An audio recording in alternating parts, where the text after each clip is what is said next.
Hey,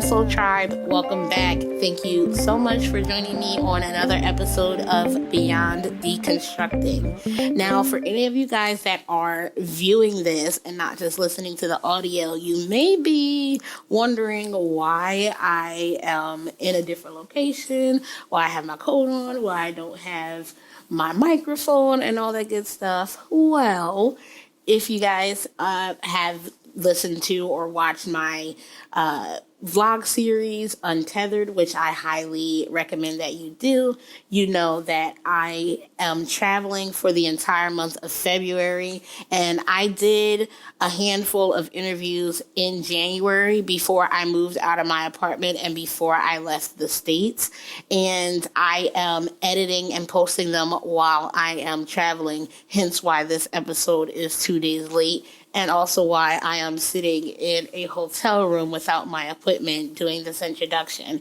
And I'm also doing this introduction because in this episode, my guest and I went directly into our conversation and I didn't really set up who it is. So this is actually the first time I have a repeat guest on. I spoke with Dr. Lilith Butler. She's just one of my favorite people. She is such a beautiful person inside and out, such a beautiful soul, and I resonate with a lot of her content and what she's kind of going through at this moment when it comes to unmasking both your autism and understanding fully who you are, you know, when it comes to your sexuality, when it comes to your gender and all those things, because they are connected to the autistic brain. And so this conversation was so refreshing. I always love talking to her. And we touched on a lot of things that we touched on in the first episode that we recorded together, but we expanded on it a lot more, especially when it comes to toxic spirituality and how a lot of autistic people can fall prey to cultish type activity. But on the other side of that, we also talked about how when we have a strong sense of justice and we're trying to help people, that sometimes it can come across in a negative and toxic way as well. So again, as I always do, I'm going to stop flapping my gums and just let you guys listen to the conversation. But I did just feel like putting in a little bit of a disclaimer there because, like I said, we went right into the conversation because we genuinely enjoy speaking with each other, and we just started talking, and it wasn't until halfway through recording that I realized I didn't even set it up. So this is me setting it up. I hope you guys enjoy, and yeah. I actually, oh my goodness, I really enjoyed our last conversation. Did you have a chance to view the whole episode once it was out? Yeah. Yeah, it was really fun. I loved recording it with you too. I had so much fun talking with you. Absolutely. I feel like it's so easy to talk to you. And I love that. I love when it's not I love when it's not forced. And so I'm never anybody to throw shade, so I leave names out of it. But I spoke with someone recently who's also autistic. And it was actually the first time in a while where I felt like I really don't want to be in this conversation right now. I kind of it's laborious to talk to that person. And I was like, but I was appreciative for it because we're all a spectrum. Just because we're both autistic doesn't mean we're going to click as people, But it was a little disappointing because I was like, wow, this is a very labor intensive conversation. It almost feels like I'm speaking to a neurotypical, but worse because I'm I know that you're not insinuating anything by what you're saying, but it's coming across still very cold and detached. And I don't know how to come up, but that's just to say I feel the exact opposite when I'm talking. Well, I'm really glad to hear that. I feel the same way. Talking with you feels really effortless and super fun. I'm curious how you navigated that conversation. It wound up being more interview style. So I had to keep driving it by asking questions because it wasn't a very reciprocal conversation. I very much drove that conversation. And I feel that's why it was so laborious on my part because it was like, it wasn't reciprocal. Yeah. Yeah. That makes a lot of sense. Yeah. So I'm like, okay, so we're not really clicking here. I mean, like we agreed on some points, but it's kind of like our communication style just doesn't really mesh. Mm-hmm. And so like, it's just like very eye-opening. It's like, yeah, this is why it's important to kind of like have that rapport and like know that it's going to be kind of like free and easy to talk to each other. So so I'm glad I still do those like little meet and greets before I do like full podcast episodes, because they're before you just like jump into it. So I'm like, if a half hour was this hard, I don't know what an hour would be like. You know what I mean? Yeah. I'm curious. I'm curious because I noticed that like I communicate really well with people who are like ADHD and then also like ADHD. I feel like there's a communication style that comes with the ADHD that like works really well together. And I wonder if someone is just autistic without any ADHD, if that would make a difference in the communication styles, jiving versus not jiving. Yeah, no, I think that's a good point. I didn't even think about that because I don't believe this person says they had ADHD. I believe they are only autistic, and that could be something because I think info dumping is more on the ADHD side, and I feel like when you click over something and you are also someone who kind of has a tendency to overshare or like likes to info dump, it does make it a little bit easier to have it feel a little bit more reciprocal as opposed to like, I'm talking at you. I feel like I'm talking with you. And I appreciate those kind of conversations a lot more than it's just like a one-way street, you know? Mm-hmm. Mm-hmm. Yeah, me too. I get that. Absolutely. So one of the things that I really appreciated that we started to touch on the last time that I really wanted to start expanding on is like spirituality and stuff like that, especially when it comes to like what's going on now with autistic TikTok. I don't know if you like know Ali Starts a Cult. Yeah, I'm familiar with their channel for sure. Okay. And like everything that's going on and like her content lately. I feel like I've caught a little bit of it with the toxic spirituality and someone losing their life and their being like, I don't know the full range of what's happening at all. But I have like very brief. And no worries. So I'm going to say, like, I haven't been like keeping tabs on it either, but I'm glad you understand that they were talking about toxic spirituality, right? Because like what I'm seeing happening right now is that like a very like genuine concern about people taking or not being able to connect or ground these very like esoteric ideas into like a reality. There is danger in that. And so there are some people who get to a point where they're like, yeah, I want to like ascend and like take their own lives. That's kind of like what's happened. Yeah.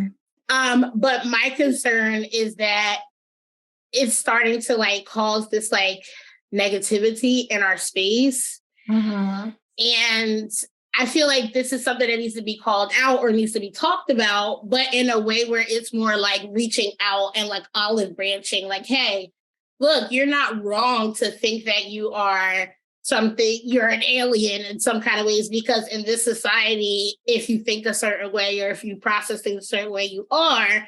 But it is important to understand that that doesn't mean that you're communicating to Galaxy, Startron. And that's not to make fun of anybody, but that's like what some people believe and think that they have to do things like unalive themselves to like ascend further. And that's where it does get into the psychosis. But like, I just feel like the way it's talked about now doesn't do anything to help. And it comes across as like shaming, like they're shaming them as opposed to like loving and showing and being like, hey, I see you. Yeah. And I think that that's what needs to be talked about a little bit more is like, look, yeah, you have a genuine concern because it can get to a point where people take it too far. But at the end of the day, like, are you trying to help people or are you just trying to shame them? Because we need people to understand what it really is so that they can actually be okay and embrace themselves. If you still want to call yourself a starseed, sure, you're a starseed, but just understand that what that means. Yeah. I think it's really tricky because when people have been hurt by certain systems or groups of people, like that pain is carried and the anger is carried, and like so then the concern that gets communicated has all of their own pain latched onto it, and it gets kind of pushed on the people that they're concerned about and communicating with. But when anyone, I mean, you can see it. I always come back to like little kids because we're all just little kids. But when anyone is like being talked down to or shamed or yelled at, like the automatic response is just defensiveness and almost like a doubling down of what they're already doing, because there isn't like really acceptance and space for them to like be even like be in a space where they can kind of reevaluate because they're being attacked. So they're just trying to protect themselves, and then, yeah, of course, when there's shame, shame is just, gosh, it's just the most toxic human experience, I think, on the planet. It's just, there's nothing good that ever comes from that. So I think that anytime we're addressing anyone for anything, like if we can do anything to avoid shame, like the better, Otherwise it's just, there's just nowhere to go from there. I totally agree. And it's unfortunate that shame and guilt and fear are the three major driving forces that most people use and most systems use to like maintain compliance or maintain the status quo. And I feel like if we have any, oh my God, it's so crazy. Last night I was talking to my big sister for about 2.5 hours. It was a pretty good conversation.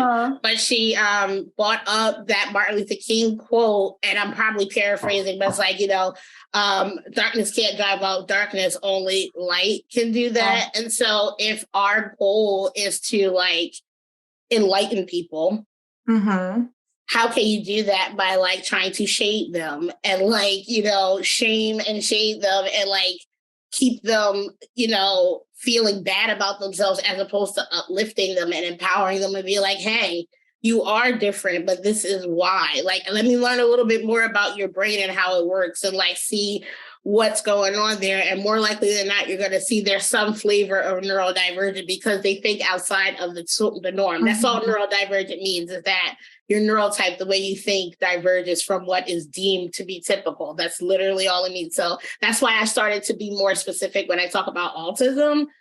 But I do think that it's important to point out that, you're probably, a little spicy up there if you think those things, and you might learn a little bit more about how your brain works and why you believe those things, and some things may make sense. And that's the thing too. I feel like, those of us who like do have different nervous systems and brains, like we go to these places like spirituality communities and things like that in order to find answers for our experience that is so much different from our peers, right? Like we're trying to find ways to explain like, why am I different? And sometimes you find some really far out explanations, but they make sense. Like, it's like, oh yeah, like I experience all of what you're talking about right now. I must be that. And like, it must be, I must be a starseed, or I must be an alien. And I'm, like,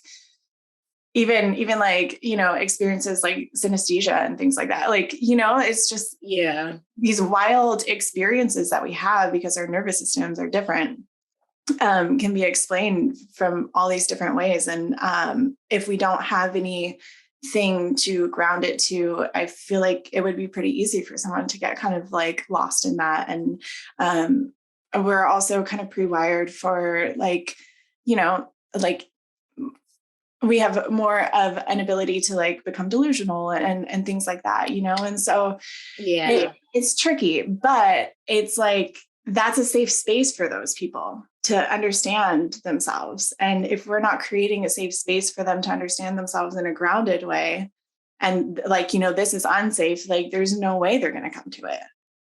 Why would they? Absolutely. It's dangerous. It's like, no, there's only shame and anger and fear over there. I'm going to stay up in the stars, Exactly. And then it creates even more separation, because it's like, look, you see how unascended they are and how much, and it's a superiority, and this dichotomy. And I always say, like, we don't need to focus on like the energy that we use to focus on how different we are could be used to help humanity in the ways that matter, because the ways that bind us are the only things that actually really matter. Like, we all need shelter, we all need food, we all need companionship and love and understanding. As long as we have those things, it does not matter what anything else on the surface is. It doesn't matter who you vote for if you vote. It doesn't matter who you love if you love. If you love multiple people, it doesn't matter if you worship, if you worship. None of those things matter at a base level. They only matter to help bring you together with your tribe. They don't matter to separate us, but that's what we do. We focus on them so much. And literal wars have been started over religious differences, and people literally result to violence because of differences in opinions and beliefs. When at its core, it doesn't matter, because we're all human beings with the same needs. Exactly. At the end of the day, we all just want, like our basic survival needs met, and like love and acceptance and belonging. And like, that's it. That's all we all want. It's like, that's it. But we get like so divided and so, just violent about beliefs and different stances and perspectives and opinions. But when I think that, I'm sure you've are familiar with this, but like the seven stages of why or something, I forget like what that's called, but like someone presents a belief or an opinion or something like that, and you like trace it, you just keep asking why. 7 times. And it gets you down to like the root of the thing. And I feel like if we were to do that with like most of our beliefs that are conflicting, we would come down to like the same underlying thing of why, you know what I mean? But it's like, it just branches off in all these different ways based on our life experiences and perspectives and things we're told and conditioning and all of that. But we're all just human. Absolutely. I love that you brought that up. Like, that's my favorite question. I don't think I had heard of it put that way. Like, what did you call it? The rule of 7, or? I don't even know. I think there's like a title for that technique. But I think it's like the 7 stages of why or something like that. I don't know. But I know I love that. Like ask why 7 times to get to the root of the actual why. Because what we think we want often isn't like what we actually want. It's, you know what I mean? I'm like, my biggest, like, I don't want to say mantra, but kind of like driving force is the why behind the what. Like, I need to know that. So like, that's what the whole like idea behind deconstructing is, the why behind the what this thing that we have, why do we do it? And that's always seen as such a threat, because any kind of system is based off of like blind compliance. Like, it only works if people comply and don't ask why. And so as soon as you ask why, like you were saying, even a lot of the times the first why gets people upset, because it exposes how thinly veiled and how like flimsy like this house of cards is that we're in and whatnot. And I'm like, I realize now that's why I've gotten into trouble so much, because like I'll just matter of factly point out stuff like, why are we doing this? We shouldn't be, like, this doesn't make any sense. And then like all of a sudden I like lack nuance or something like that. You know what I mean? Like, but that's the thing. These like systems and structures are like only put together because they're keeping our focus on the what, like they're only standing because they're keeping our focus on the what, and people get so caught up in the what. But there's always so much beneath it. And, things that the why is, when it's like a negative intention, of course, they're not going to want us to ask. But also, I think that, yeah, I don't know. I wonder what it is about humans that causes like such an us versus them mentality. Like, I understand it from like, a biological standpoint and safety and like, things like that. But I just, in this day and age, I wonder like why we're still so driven to do that, because it's just so pervasive and so intense. Yeah, that's a good question. I mean, I feel like at least when it comes to Western cultures, there's such a push for individualism that it's like pull yourself up by your own bootstraps. Like we are ingrained to like not have community.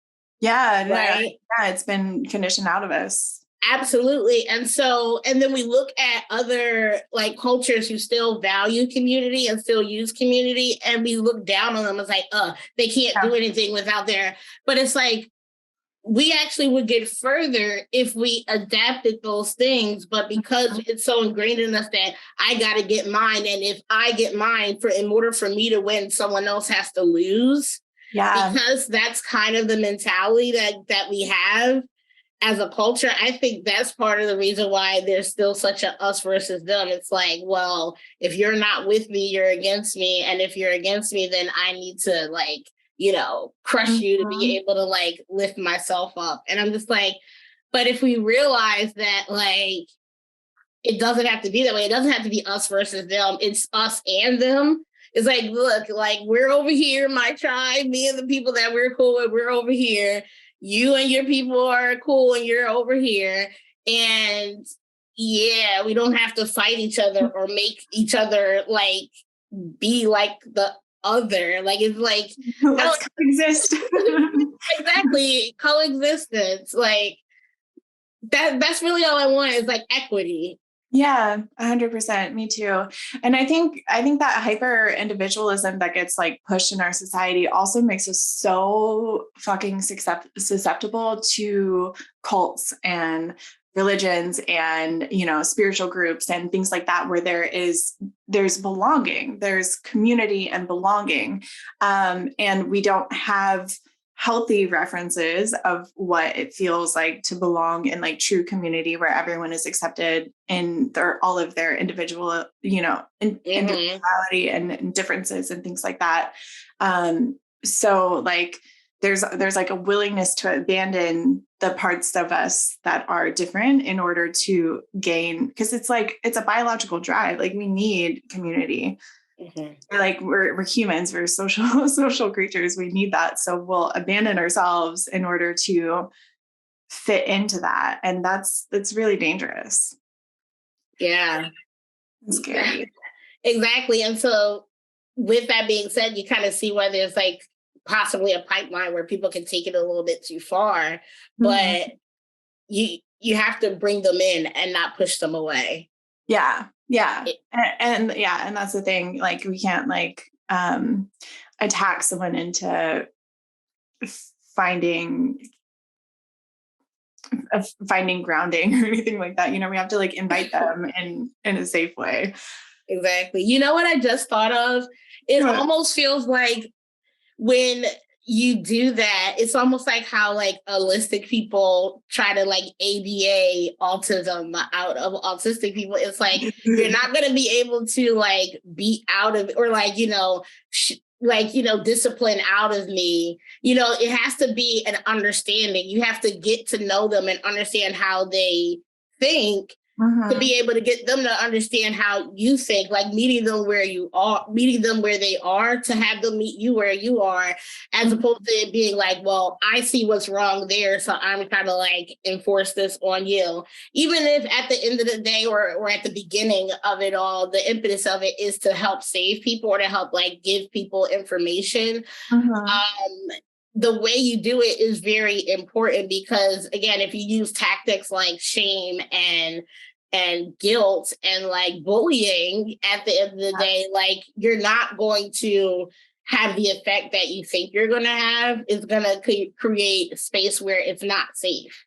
Yeah, it just causes harm. And I do want to like just acknowledge that I think that the concern is like the intention is really pure, but like I feel like the approach that's happening is just misguided.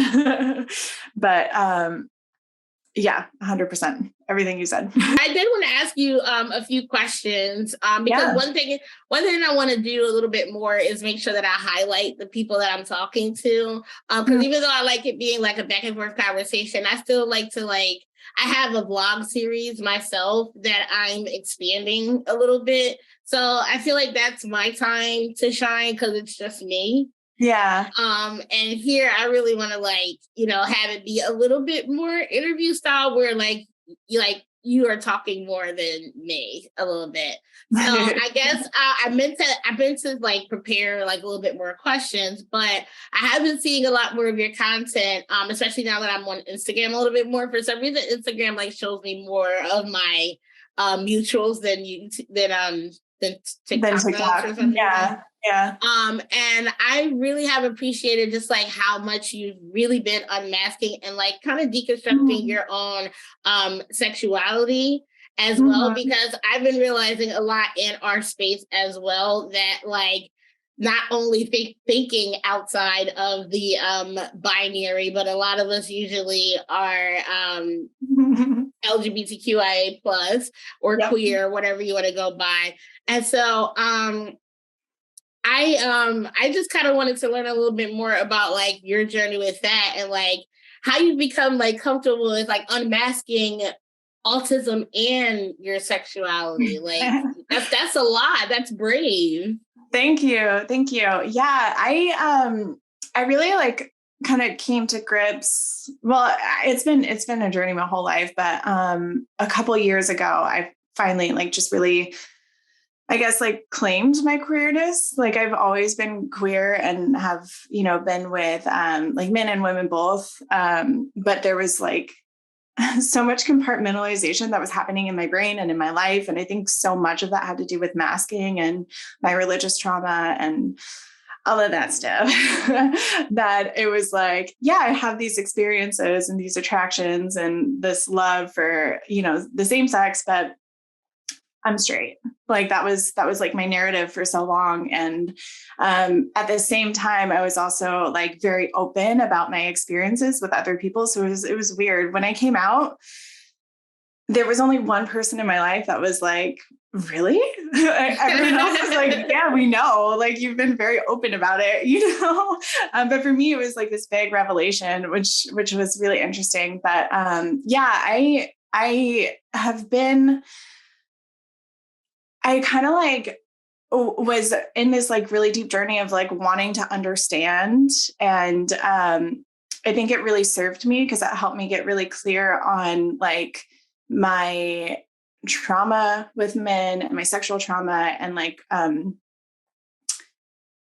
really narrow down what attraction actually feels like to me and what desire actually feels like to me. And that was really important. But I'm kind of at the place now where I'm just super fluid, which I think has just been my set point my whole life with like gender and sexuality, where it's like, I just follow where it feels right, you know, and whoever that is or whoever I'm with or whatever, it's like, there's no, you know what I mean? There's no like limitations. And it took me a long time to get to this place where I have like allowed myself to not have limitations on my gender or sexual preferences or things like that. I feel like I'm not explaining all of this as well as I would like to, but yeah, I remember being a really, really young kid and having to dress really feminine.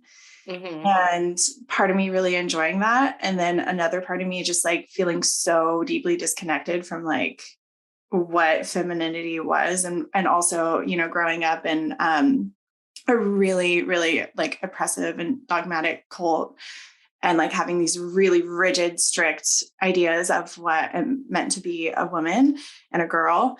And me just like feeling like I didn't, you know, fit in with that at all. And then also like it being very clear that I wasn't a boy either, but like feeling like both and neither at different times. And so I feel like so much of that is really related to autism. I do. And so, the labels that I feel really comfortable with right now are audi-gender and neuroqueer, because I feel like my neurodivergence like really dictates my sexuality and my gender. And both are just so fluid. There's like no rigidity in either one. Yeah, I love that. I don't think I've ever heard those terms. You said audi-gender. Audi-gender, yeah.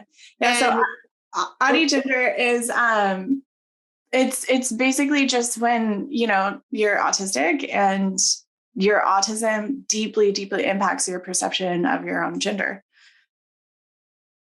That is a very that is a very interesting concept. Like for me, I'm very hyper aware of that connection.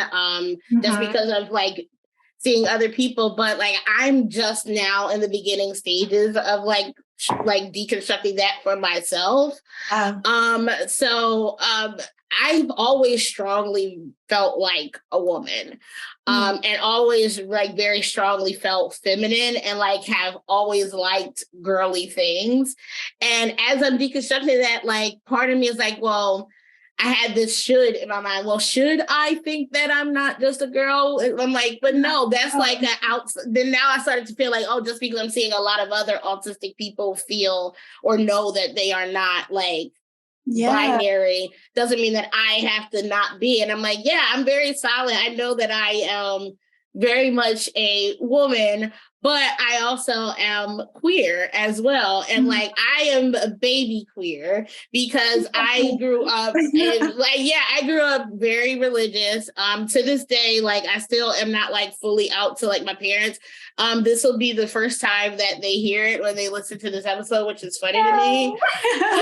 Well, not really, because I tried to tell my mom a couple of years ago. I literally was standing in the kitchen and I was like, Mom, I'm bi. And her reaction was horrendous. And so she was like, what?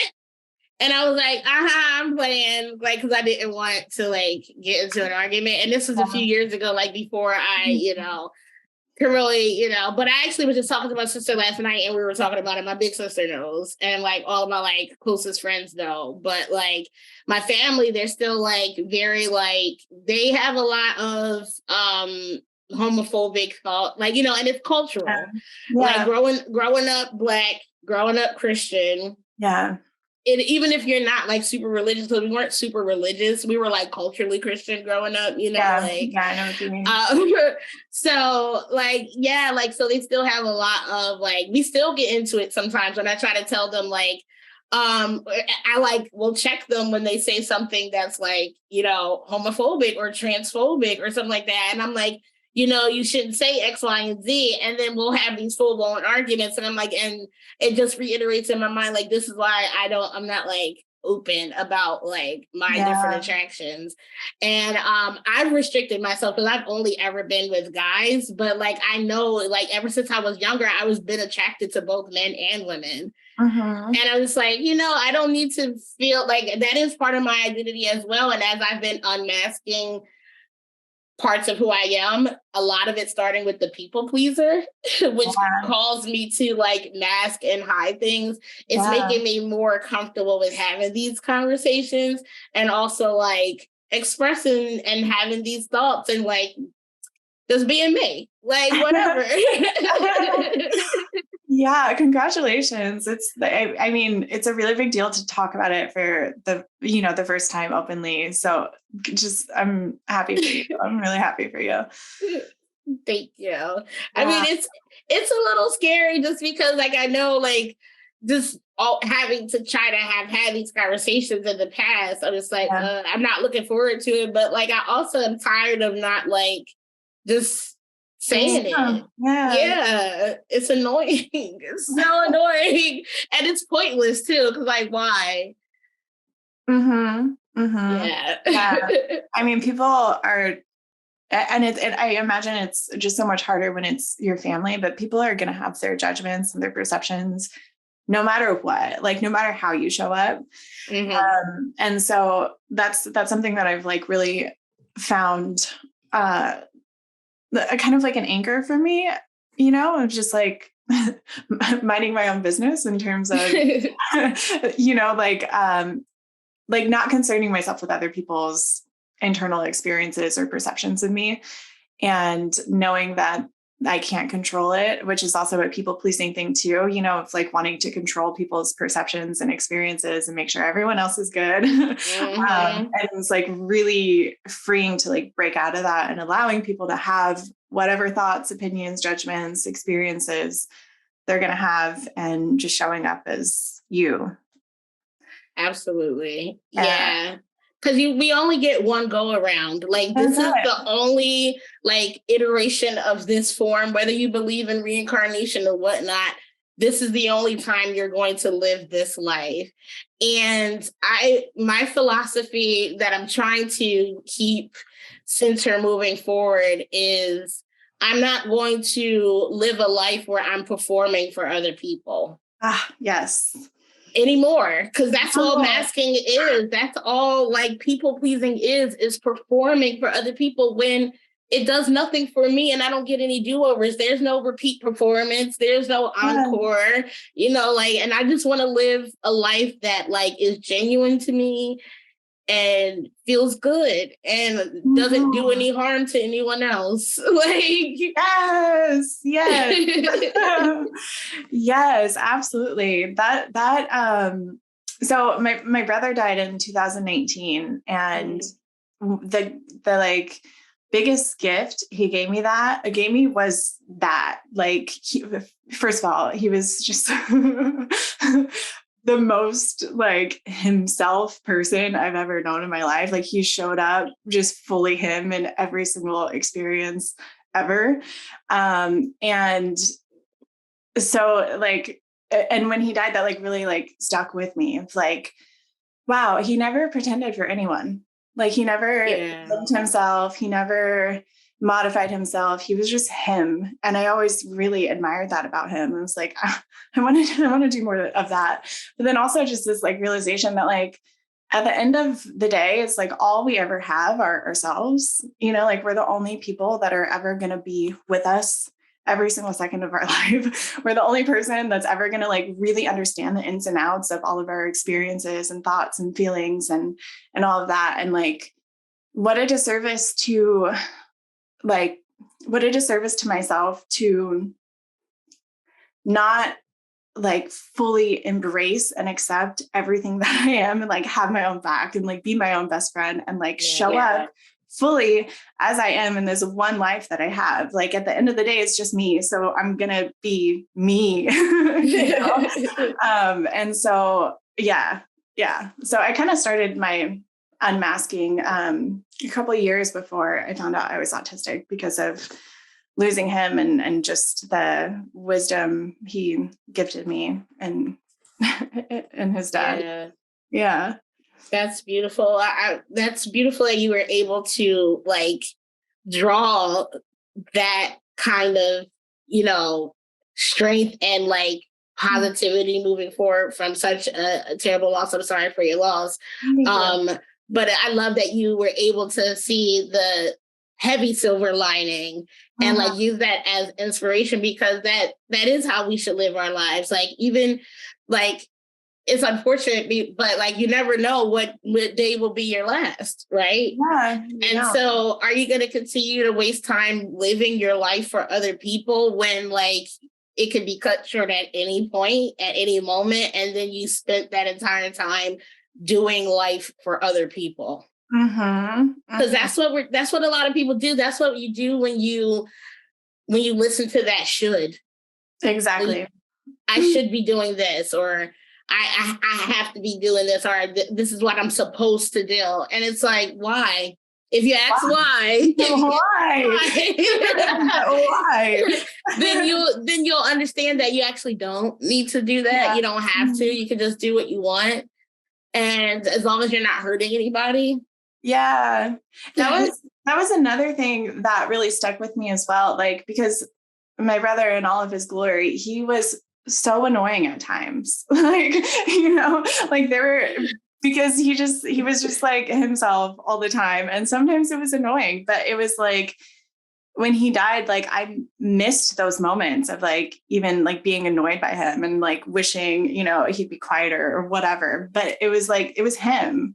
And I realized that the way I was living was like depriving other people of like experiencing all of me as well, you know? And it's like, I think we get kind of, you know, caught up about like, inconveniencing people or annoying people or bothering people, but like the people who really love us not just like in spite of, but also like because of that. And that it like really hit home when I lost him, of like, you know, that piece of it, that it's like, yeah, I want when I die, I want people to know all of who I was, not just like this cookie cutter, you know, like mask that I present to people, you know? Absolutely. Yeah. Yes. I mean, that's a perfect point, because so many people want to be remembered, right? Mm-hmm. And they want to be remembered to be going back to that, like, why are we always fighting? It's us versus them, is because there's a scarcity mindset. Like, people feel like because we are supposed to fit into this box, there isn't enough, because there isn't enough in this box. In this box, it's set up to be exclusionary, right? Yeah. And so, but everybody has those same desires. They want to have community. They want to be remembered. They want to leave, but they don't want to not be special. But how can you be special or how can you stand out when you kill everything about yourself that is special just to fit into this box? And then you wonder why no one's like paying attention to you, or why you're not able to be yourself. Is because you're not yourself. Oh my God. Yes. And this is just reminding me of like this experience that I've had my whole life. I felt like people just like didn't know me, which was true. And I didn't understand why it was true at the time. You know, I didn't realize I was like masking, but anytime people would describe me, they would just say, oh, she's so nice. She's so sweet. And that was the only descriptor I ever had. And I was just like, what the fuck? Like, that's like, yeah, that's part of, you know, how I show up, but like, that's not me. That's not like all of me, not even close. But that was the only thing that I would hear repeatedly. And since unmasking, like you know, and like the past like 3 or 4 years since my brother's passed, also like becoming more myself, the descriptors that I get from people and the compliments that I get from people are like actual reflections of me, like who I am, like different aspects of me, not just like, oh, she's so nice. You know? But it's like, It's exactly what you're saying, is like, we want to be remembered. And I think sometimes when we're like caught up in people pleasing and masking, like we think that that's going to be the thing because we're making other people feel good and feel happy. But like, that isn't the thing. That's just, oh yeah, she's nice. You know, you hit the freaking nail on the head. Yes, because like, I swear, like, as I'm like unpacking and I'm thinking about like myself when I was younger, like I just wanted to be accepted. And I've always been a bigger girl, you know, I've always been, and then I've always been like a little awkward, you know, socially. And so I found that I got a lot of acceptance when I was helpful. And I was always like, you know, the smart girl and things like that. So I just basically did a lot. I had no freaking boundaries or anything like that. And that was literally just to like, oh my gosh, like, I'm so sorry. I guess I had a brain fart. No, it's okay. It happens. It happens all the time. Oh my goodness. Please run back your last point. Yeah. So I was talking about like the people pleasing and making other people feel happy in our presence isn't, and, you know, not showing up as ourselves. Like we think sometimes that that's what's going to help us be remembered and accepted, but it really just kind of, it's almost like it just turns us into like a one-dimensional non-human, you know what I mean? Thank you, because that's the point I was going to make. Like, I just didn't want to stand out to the point that I would only be helpful. And then I would literally I would like downplay my talents. Like, I can do a lot of things. I really can. And I don't talk about it. I don't show it. And I always felt like if I talked about it, that I would be bragging because I internalized other people's insecurity. And I would just because they are insecure about the fact that they can't do it and they try to make me feel bad about it. So I'm just going to not do it because I don't want other people to feel bad. But at the same time, now I feel bad because I'm suppressing something about myself that I'm proud of and that I like doing, and that I shouldn't care if this other person feels it. I know that now, but it was a very big part of me growing up. I wouldn't talk about singing. I wouldn't talk about dancing. I wouldn't talk about music at all. There's a lot of people who know me still today who don't even know that I sing. Wow. That's so fucking relatable too. I would do this. I'm sure you had it in academics too, because you said that you were really smart growing up, and same, anytime I would get good grades or, I love to draw, and I would keep my talents and skills and hobbies so secret. So secret. I wouldn't share it with anyone. And when people would notice something about me that was positive, I would downplay the fuck out of it because it's the same thing of not wanting to come across as I don't know, a know-it-all or cocky or conceited, or I didn't want to make anyone feel bad so that they wouldn't want to be around me, Right. But the crazy thing is that I realized, especially in some circles, this actually happened to me because that reminded me of a recent experience. We can't win for losing sometimes, because in some circles, if you don't brag, then it also makes other people feel bad. I speak Spanish, right? Yeah. And I was in Miami for a work thing. This is back in June, right? And I was there with a bunch of coworkers, and I was the only one that spoke Spanish, and everyone knew I spoke Spanish. Actually, no, there was another girl there that speaks Spanish, but her Spanish, she always says that I speak Spanish better than her. So, and everyone there knew that I spoke Spanish, but for me, I didn't want to flex. So the person, the waiter came to the table and they started speaking to us in Spanish. And so everybody looked at me, but I was just you can speak to us in English because everyone doesn't speak Spanish. And at that point, I realized everyone felt like I was shading them by being they don't speak Spanish, so they speak English. But to me, I was saying, I don't want to just sit here and speak to this woman in Spanish and translate for everyone if she could just speak to everyone in English. Wow, interesting. And I picked up on the shift in tone immediately. They literally looked at me like I shaded them by saying, oh, they don't speak Spanish, speak to us in English. I wasn't saying that to point out that they are lacking something. I was trying to have everyone be on equal footing and have us all understand what this woman was saying. But, this is such also a perfect example of how those kind of the people pleasing tendencies and trying to make other people uncomfortable backfires on us.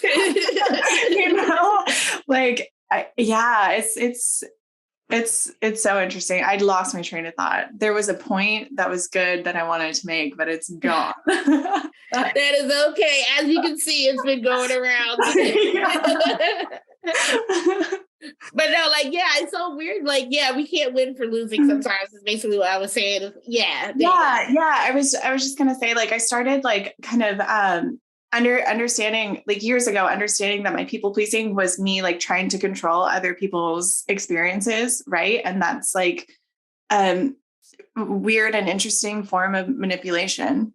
And so I consciously have, over time tried to stop doing that. And I am in this practice of I try my best not to assume anything or modify anything for other people. I'm just try to be as true to myself as possible.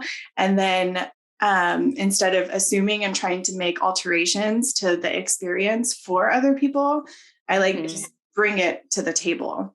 And also unmasking autism has helped me kind of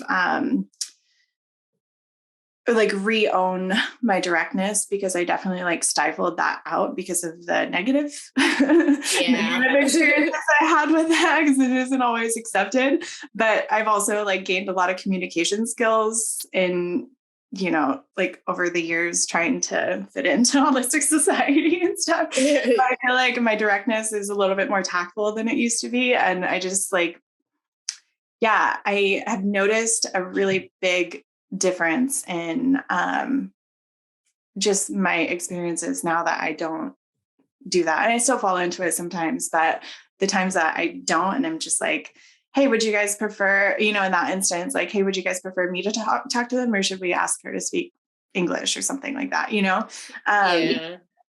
But it's so interesting because it's like we have the best of intentions and then it just like blows in our face. Yeah, but oh my God. So speaking of intentions, like I saw a video recently that was so like on point, where it was like autistic communication only works if you assume no ill intent. Yes. And the reason why we have so many miscommunications with so many neurotypical people is because they are almost always assuming ill intent, and you have to do everything in your power to prove that you're not doing that. And even when you do, most of the time they don't believe you. Yeah. And often like the more you try to explain it, the more like the less, like the more they think that you have ill intentions. It's so wild. But yeah, that's 100% true. And, you know, it's funny. I was in the shower and I was thinking about this. It kind of goes along with this, but kind of not, but it kind of does. I was thinking about this experience when I was in the Sacred Sexuality Mystery School. I had this experience with this man who I like, my nervous system was just like activated around him. I felt just like initially like unsafe. But I also like felt like I wanted to get to know him. So it was just this really interesting thing. And we ended up just like having a really open discussion about it and kind of like co-regulating and, you know, like titrating into a safe space with each other. But he said this thing that just like really stuck with me, and it translates to autistic communication. He was like, when you treat me like I'm an unsafe person, I feel like an unsafe person. I was like, whoa, that is so true. Like, you know, whether he is or not, like the fact that I feel unsafe around him automatically makes him feel like he's an unsafe person to be around. And I think that that also like happens with autistic people. And like, you know, when people are assuming that we have ill intention, it automatically makes us think that we must be bad people. And I think that's an experience that we internalize from such a young age, because like that wasn't in our mind, but you know, that wasn't in our consciousness before. But the fact that we're like, you know, showing up with these like really good intentions and people assume negative intentions, then we're like, oh shit, like now I feel like a person with bad intentions. And that creates so much shame in our experience. It's like so wild.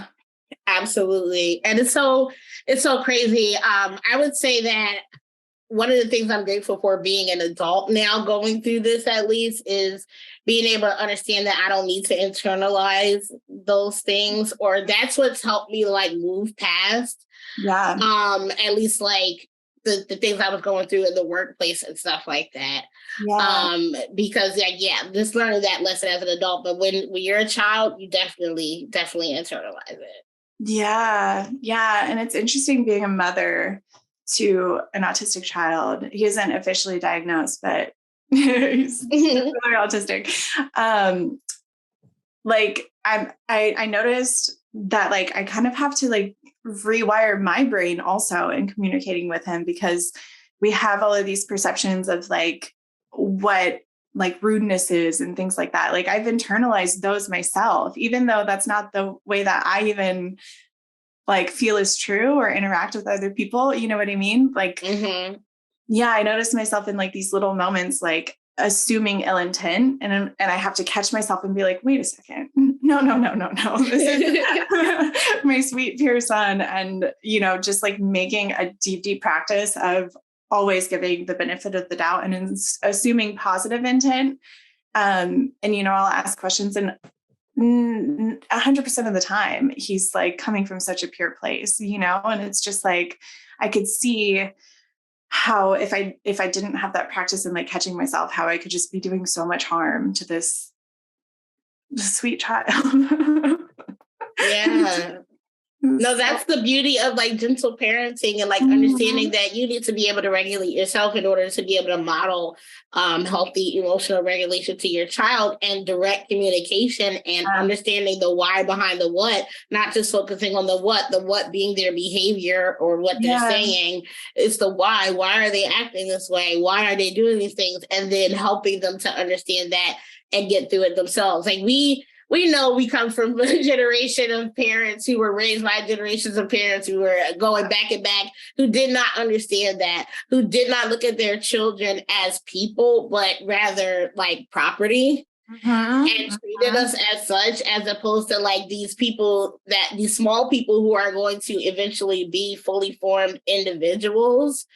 Not giving us the ability to have autonomy, like full autonomy. Like if we're not able to emotionally regulate ourselves, we're going to depend on things outside of ourselves for that.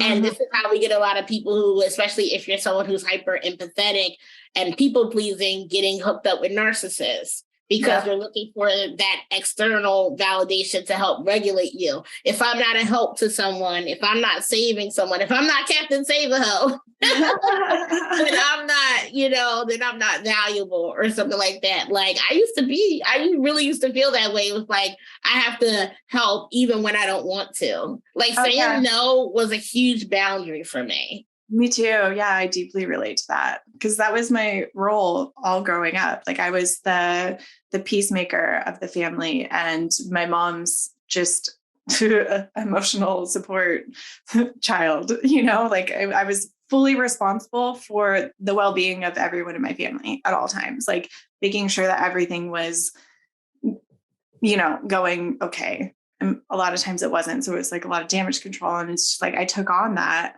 role of like, I'm supposed to be the savior. I'm supposed to be the one supporting, and I don't get to have needs myself. I don't get to have boundaries. And part of me like didn't even want to have them at some point, because it's like, what am I going to do when I didn't know anything about myself? Like, what am I going to do with that space? Like, I don't even know. I just want to help you. And so, yeah, I deeply relate to that, like the unwinding of that and getting to learn myself has been such a journey.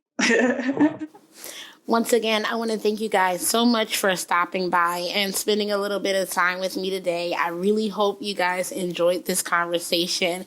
Make sure, if you haven't already, you go back and view all of the previous videos, but especially the previous episode when I spoke with Lilith, to get just a little bit more background when it comes to us talking about our experiences with understanding our autism and how we both have experiences with toxic spirituality. I think that would help give you guys some context if needed. And also make sure you show Lilith some love on all of her social media. I will leave links in the description below. As always, you can find me at Deconstructing.Neuro on TikTok and Instagram. And if you still use the Bird app, I am at Decon_Neuro. You can also follow me at T Jamaica Pogue on all social media platforms, and also check out my personal website, tjamaicapogue.com. To become a patron, head over to patreon.com/T Jamaica Pogue. That way you guys can have up-to-date updates on all of my travels. You'll get to know where I am right now as I'm there. Because if you're not a patron, you will not know until I've already left. But if you would like up-to-date, real-time information and behind-the-scenes videos and pictures that I will not post on any of my other social media, make sure you head over to patreon.com and become an official member of the T Jamaica Pogue Soul Tribe. I love you guys so much. Make sure you remain safe and sound. And I'm being all touchy and feely right now. But I really appreciate you guys, and I look forward to continuing these conversations and bringing you guys more varied and multifaceted views into the autistic experience. This is really important to me, and I appreciate your support. I love you guys. Peace and blessings always. Hey.